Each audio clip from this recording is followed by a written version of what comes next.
Welcome to intellectuals Avenue. आज हम एक अमेरिकन पोइट यानी लैंगस्टन ह्यूज़ की जिस पोइम को डिस्कस करेंगे उसका टाइटल है एज़ आई ग्रू ओल्ड, जैसे जैसे मैं बड़ा होता गया। ये पोइम टोटल 30 लाइंस पर कंसिस्टेड है। इसमें पोइट ने यही बताने की कोशिश की है कि अमेरिका के अंदर जो निग्रोज़ थे यानी जो अफ्रीको अमेरिकन्स थे उनके साथ किस तरह से मिसबिहेव किया जाता था और उस मिसबिहेव के नतीजे में उनकी जो फीलिंग्स थी वो क्या करना चाहते थे, वो इस डिस्क्रिमिनेशन को, इस फ़र्क को किस तरह से मिटाना चाहते थे, वो रेसिज्म को किस तरह से अबॉलिश करना चाहते थे। इसका इस पोइम में हमें जिक्र मिलता है। पोइट कहता है it was a long time ago, ये बहुत अरसा पहले की बात है, बहुत अरसा बीत चुका है।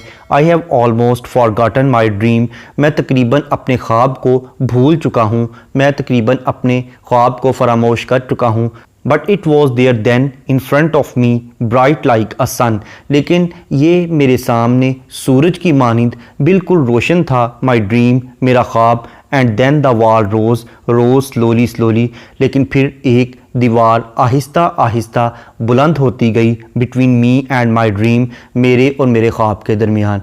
यानी मेरा एक ख्वाब था बहुत अरसा पहले, वो यही ख्वाब था कि मैं अपनी जो रेसिज्म का तसव्वुर है इसको ख़त्म करूं, अपने और वाइट रेस के दरमियान जो डिफरेंस है इसको ख़त्म करना ही मेरा ख्वाब था। लेकिन बहुत अरसा बीत चुका है। ये ख्वाब किसी ज़माने में सूरज की मानिंद मेरे सामने बिल्कुल रोशन था, लेकिन अब आहिस्ता आहिस्ता मेरे और मेरे ख्वाब के दरमियान एक दीवार नमूदार हुई जो कि आहिस्ता आहिस्ता रफ्ता रफ्ता बढ़ती ही जा रही है।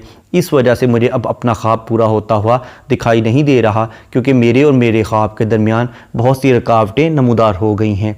रोज़ until it touched the sky, और ये दीवार इतनी बुलंद हो गई कि अब ये आसमान को छू रही है। यानी अब मुझे अपना ख्वाब पूरा होता हुआ बिल्कुल भी नज़र नहीं आ रहा, और जो रुकावटें थी वो आसमानों तक पहुंच चुकी हैं। यानी लामुतनाही रुकावटें मेरे और मेरे ख्वाब के दरमियान आ गई हैं। द वॉल शैडो, वो दीवार और उसका साया। आई एम ब्लैक, जब मैं उसमें बैठता हूँ तो मैं स्याह हो जाता हूँ। I lie down in the shadow, उस दीवार के साए में जब मैं बैठता हूँ तो मुझे अपनी रंगत स्याह दिखाई देती है। यानी रुकावटें यही हैं कि मेरा स्याह रंग का होना ही मेरी रुकावट है। जब मैं उस दीवार के नीचे बैठता हूँ तो मुझे अपनी रंगत स्याह दिखाई देती है। यानी इसका मतलब है जब भी मैं ख्वाब को पूरा करने का सोचता हूँ तो मेरी स्याह रंगत मेरे आड़े आ जाती है। स्याह रंग के लोगों के साथ अच्छा सलूक नहीं किया जा सकता, इसलिए मैं अपने आप को कभी भी दूसरे सफ़ेद लोगों के बराबर नहीं कर सकता। No longer the light of my dream before me above me, यानी मेरे जो ख्वाब की रोशनी है वो मेरे पीछे भी थी और मेरे ऊपर भी थी। ओनली द थिक वॉल, लेकिन अब ये घनी दीवार मेरे ऊपर आ गई है। ओनली द शैडो, और सिर्फ इसी का साया मुझ पर मुसल्लत हो गया है। My hands my dark hands, और जिन हाथों से मैंने अपने ख्वाब की ताबीर करनी थी वो हाथ भी तारीक और स्याह हो गए हैं। यानी मेरी जिल्द, मेरी स्किन स्याह हो गई है। ब्रेक थ्रू द वॉल, मेरी ख्वाहिश है कि मैं अपने इन तारीक और स्याह हाथों से ही इस दीवार को ख़त्म कर दूं, इन रुकावटों को ख़त्म कर दूं जो मेरे और सफ़ेद लोगों के दरमियान मौजूद हैं। फाइंड माई ड्रीम, और मैं अपने ख्वाब को पाना चाहता हूँ। Help me to shatter this darkness, और मुझे यूँ लगता है कि मेरा ख्वाब ही मेरी मदद करेगा कि मैं इस तारीकी को मुकम्मल तौर पर रेज़ा रेज़ा कर दूँ, चकनाचूर कर दूँ।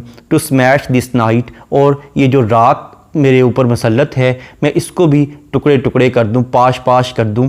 यानी मैं अपनी स्याह रंगत का जो इल्ज़ाम है उसको मुकम्मल तौर पर रेज़ा रेज़ा कर देना चाहता हूँ, तोड़ देना चाहता हूँ, चकनाचूर कर देना चाहता हूँ। टू ब्रेक दिस शैडो, और मैं इस साए को भी ख़त्म कर देना चाहता हूँ, तोड़ देना चाहता हूँ। इनटू 1000 लाइट्स ऑफ सन, हज़ारों सूरज की रोशनियों में। यानी मैं चाहता हूँ कि ये जो रेसिज्म का तसव्वुर पाया जाता है ये एक स्याह, तारीक और बड़ा घनावना किस्म का तसव्वुर है। मैं सूरज की रोशनियों में, सूरज की अनगिनत हज़ारों रोशनियों में इस तसव्वुर को ख़त्म करना चाहता हूँ। मैं एक ऐसी रोशनी लाना चाहता हूँ जिसमें सब लोग बराबर हों। इनटू 1000 वर्लिंग ड्रीम्स ऑफ सन, और वो एक ऐसा सूरज नमूदार होगा जिसमें हज़ारों घूमती हुई, गर्दिश करती हुए ख्वाब दिखाई देंगे। यानी हज़ारों लोग हैं जो कि इस ख्वाब को देख रहे हैं, उनके दिमागों में ये ख्वाब गर्दिश कर रहा है कि काश ऐसा सूरज तलू हो, ऐसा इल्म तलू हो, ऐसा इल्म आए, ऐसी रोशनी आए, ऐसा शऊर आए जिसमें ये जो ज़ात पात का और रंगो नस्ल का तसव्वुर है इसको मुकम्मल तौर पर ख़त्म कर दिया जाए। ये ख्वाब था मेरा, लेकिन उस ख्वाब को गुज़रे हुए बहुत अरसा गुज़र चुका है, क्योंकि मेरे और मेरे ख्वाब के दरमियान लोगों ने इस रेसिज़म के तसव्वुर के ज़ेरे असर बहुत सी दीवारें खड़ी कर दी हैं। इस पोइम का इंट्रोडक्शन, ग्लॉसरी, ट्रांसलेशन और एक्सप्लेनेशन को देखने के बाद अब हम आते हैं इस पोइम में यूज़ होने वाली लिटरेरी टर्म्स या फिगर ऑफ स्पीच की जानिब। सबसे पहले हम इस पोइम के मीटर और राइम स्कीम को देखेंगे।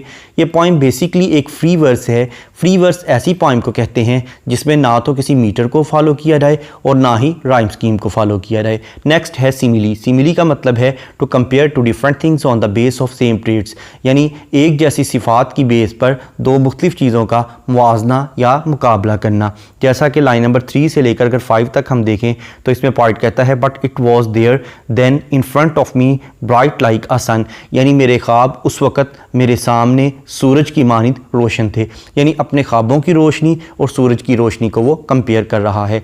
नेक्स्ट है मेटाफर। मेटाफर का मतलब है किसी चीज़ को उसकी क्वालिटी की बेस पर उससे बेटर या वर्स चीज़ डिक्लेयर कर देना। जैसा कि लाइन नंबर 7 में वो कहता है एंड देन द वॉल रोज, और फिर एक दीवार खड़ी हो गई। यानी वॉल एक मेटाफर है उस रुकावट का जो कि पोइट और उसके ख्वाबों के दरमियान आ गई थी। उसके बाद नेक्स्ट है एनाडिप्लोसिस। एनाडिप्लोसिस का मतलब है कि अगर किसी लफ्ज़ पर कोई लाइन एंड हो और उसी लफ्ज़ से नई लाइन शुरू हो तो इसे एनाडिप्लोसिस कहते हैं। जैसा कि लाइन नंबर 7 का लास्ट वर्ड है रोज़, और लाइन नंबर 8 भी रोज़ से ही स्टार्ट हो रही है। उसके बाद लाइन नंबर 8 का लास्ट वर्ड है स्लोली, और लाइन नंबर 9 में भी सिर्फ स्लोली ही का वर्ड यूज़ किया गया है। नेक्स्ट है एनाफोरा। एनाफोरा का मतलब है बिगिनिंग ऑफ 2 और more than 2 lines with the same word, यानी 2 या 2 से ज़्यादा लाइनों का एक ही लफ्ज़ से शुरू होना। जैसा कि लाइन नंबर 14 और 15 आई से स्टार्ट हो रही हैं, और लाइन नंबर 19 और 20 ये दोनों लाइंस ओनली दा से स्टार्ट हो रही हैं। नेक्स्ट है एपिस्ट्रॉफी। एपिस्ट्रॉफी का मतलब है एंडिंग ऑफ 2 और more than 2 lines with the same word, यानी 2 या 2 से ज़्यादा लाइनों का एक ही लफ्ज़ पर इख्तिताम पजीर होना। जैसा कि लाइन नंबर 17 और 18 मी पर एंड हो रही हैं।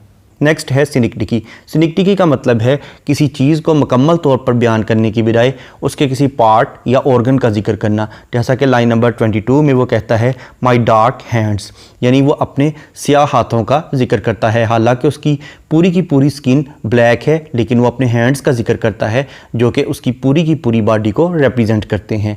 नेक्स्ट है एंजॉयमेंट। एंजॉयमेंट का मतलब है कि अगर किसी लाइन को पढ़ने के बाद उसकी प्रॉपर अंडरस्टैंडिंग डेवलप ना हो, बल्कि इसके लिए नेक्स्ट लाइन की सपोर्ट की ज़रूरत हो, तो ऐसी लाइन को रन ऑन लाइन कहते हैं और इस टेक्निक को एंजॉयमेंट कहते हैं। इसके बरक्स अगर किसी लाइन को पढ़ने के बाद उसकी प्रॉपर अंडरस्टैंडिंग डेवलप हो जाए तो ऐसी लाइन को एंड स्टॉप लाइन कहते हैं। अब हम आते हैं वापस एंजॉयमेंट की जानिब।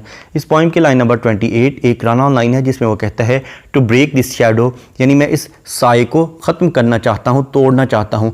अब वो किस चीज़ की मदद से तोड़ेगा और इसको किस चीज़ के साथ रिप्लेस करेगा, वो नेक्स्ट लाइन यानी लाइन नंबर 29 में बयान करता है इनटू 1000 लाइट्स ऑफ सन, मैं सूरज की हज़ारों रोशनियों के साथ इस तारीकी को ख़त्म करना चाहता हूँ। नेक्स्ट है एलिट्रेशन।